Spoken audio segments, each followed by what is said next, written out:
నీ దాకా వస్తే కానీ నొప్పి తెలియదా నీకు?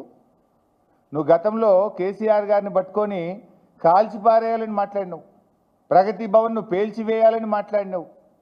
ఇక నీ నీ నీ బూతులు ఆ నోట్తో నేను చెప్పలేను, ఆ బూతులు మాట్లాడితే నా నాలుక ఖరాబ్ అవుతుంది. కానీ అంత పచ్చి బూతులు మాట్లాడినావు నువ్వు. కానీ నిన్నేమంటున్నావు, ఇట్లా అంటారా అట్లా. మరి అప్పుడు గతంలో నువ్వు అసలు బాడీ షేమింగ్కు బ్రాండ్ అంబాసిడర్ నువ్వు కదా. కేటీఆర్ గారు కుమారుడు మైనర్ అబ్బాయి, పాపం ఆయన చదువుకునే ఒక స్కూలుకు వెళ్ళే విద్యార్థి, ఆ బాబును ఆ పిల్లవాడిని పట్టుకొని కూడా నోటుకొచ్చినట్టు మాట్లాడినావు కదా. నా ఎత్తు పొడుగు గురించి కూడా అడ్డమైన కూతలు కూసినావు కదా నువ్వు. అసలు బాడీ షేమింగ్కు రాజకీయాల్లో అవకాశం ఉంటుందా? ఏం మాట్లాడుతావు నువ్వు? అసలు మనిషివా పశువువా నువ్వు?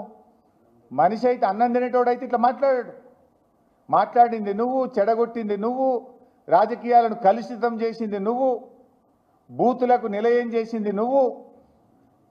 ఏదో 100 ఎలుకలు తిన్న పిల్లట నేను శాకాహారిని అన్నట్టు బూతులకు బ్రాండ్ అంబాసిడర్ నువ్వు. ఇవాళ నీతి సూత్రాలు, నీతి వ్యాఖ్యలు నువ్వు వల్లిస్తే ఎట్లా రేవంత్ రెడ్డి గారు?